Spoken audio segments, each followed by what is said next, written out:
पुणे कोल्हापूर मार्गावरील कोल्हापूर राज्यमार्ग परिवहन महामंडळाच्या बस थांब्यावर काही हॉटेल व्यावसायिक प्रवाशांकडून अवाजवी दर आकारून लूट करतायत असा आरोप प्रवाशांमधून होतोय।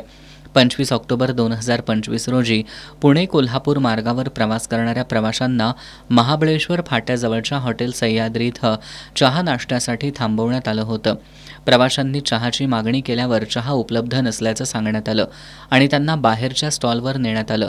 तिथं प्रवाशांना अवाजवी दरात चहा विकण्यात आल्याचं प्रवाशांसह अखिल भारतीय भ्रष्टाचार निर्मूलन संघर्ष समितीच्या पदाधिकाऱ्यांनी एसटी प्रशासनाच्या निदर्शनाला आणून दिले। पुण्याहून कोल्हापूर आणि कोल्हापूरहून पुण्याला जाणाऱ्या ज्या बसेस आहेत, खास करून कालची एक शिवाई नावाची जी आपली बस आहे, ती प्रवास करत असताना ज्या बसेस हॉटेलवरती विश्रांतीसाठी थांबतात त्या हॉटेल मालकांच्याकडून प्रवाशांची लूट केली जाते अशा आमच्याकडे तक्रारी आल्या होत्या।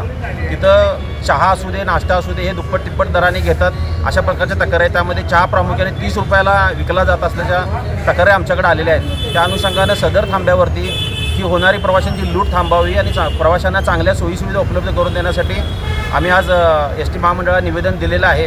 त्यानुसार आमच्याबरोबर प्रवासीसुद्धा उपलब्ध आहे की ज्यांना हे अनुभव आलेला आहे, ते सुद्धा आपले असे काही सांगतील। पण बस ही आहे, खाजगी बसपेक्षा ही सार्वजनिक सेवा ही महत्त्वाची आहे। सर्वसामान्य लोकांच्या अतिशय जिव्हाळ्याचं नातं या बसशी आहे। तर या बसमधून प्रवास करणाऱ्या लोकांना अत्यंत कमी दरात सोयीसुविधा उपलब्ध व्हाव्यात यासाठी प्रशासनानं प्रयत्न केले पाहिजेत।